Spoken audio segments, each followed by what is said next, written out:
along with the survivors, families, and community, deserve a memorial to remember the lives that were lost.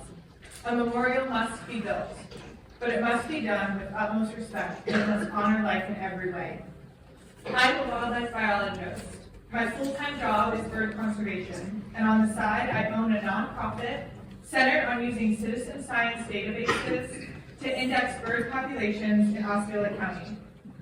Over the past 3 years, we have comprehensively surveyed Brownie-wise conservation area and have learned that many species of migratory birds, all of which are federally protected, utilize the park.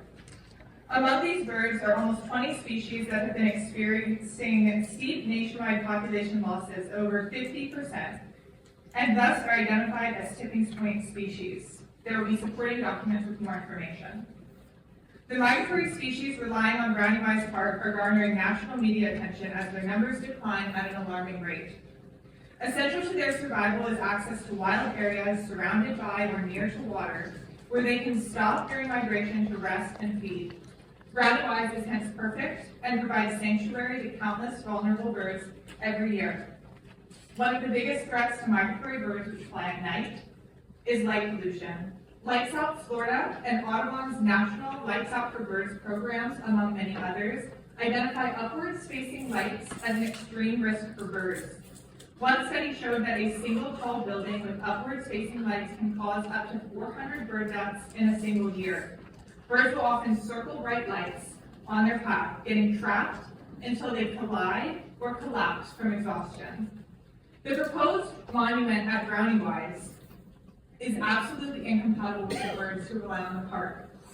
The island represents one of the last dark spaces on the lake, and its position makes it appealing to birds that have nowhere else to go for refuge.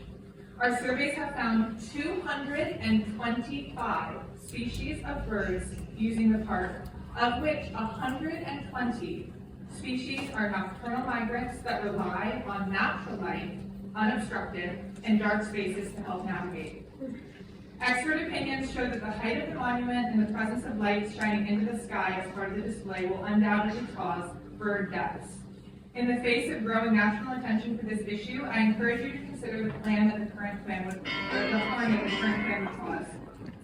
I cannot imagine anything less honorable or less respectful than installing a monument that will turn a sanctuary for vulnerable bird communities into a veritable death trap. Even worse, I am appalled to imagine survivors or family members paying their respects only to be faced with birds dropped out of the sky to their deaths caused by the very structure meant to honor life. Thank you. Thank you. I quote from Osceola.org. In December 2014, Osceola County purchased the Tupperware Island Conservation Area through the Environmental Lands Conservation Program, formerly known as State of Osceola. The 25-acre parcel provides protection and enhancement of water resources, recreation, and wildlife habitat on Lake Topeka, part of the Kissimmee chain of lakes. The goal of the habitat restoration at Tupperware Island Conservation Area is to return the landscape to its natural state in an effort to maintain healthy ecological function of the property, to reestablish native vegetation to attract wildlife.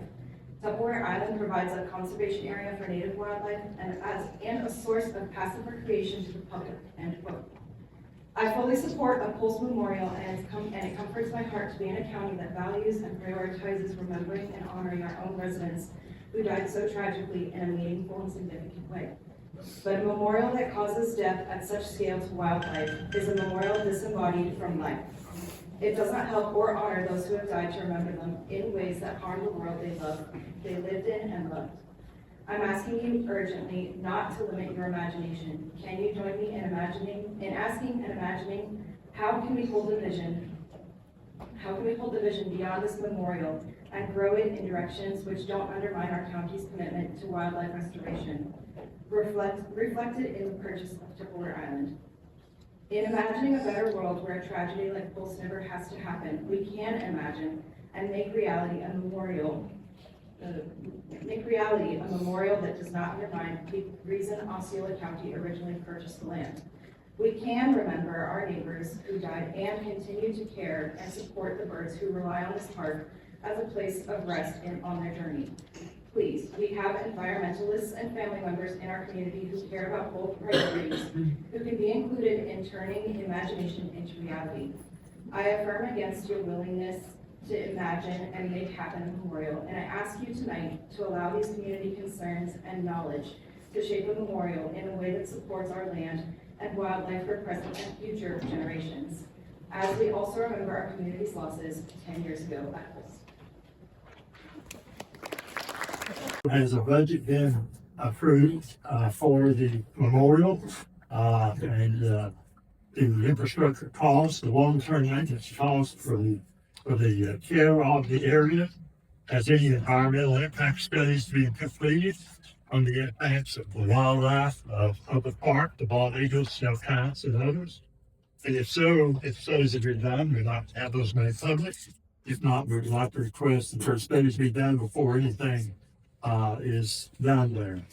Has there been a formal vote on the development of the memorial at Brown Wise Conservation Park? If not, will there be, and what would be the time for that? If so, can that vote be made public? What is the funding source for the memorial? What is the impact to the taxpayer?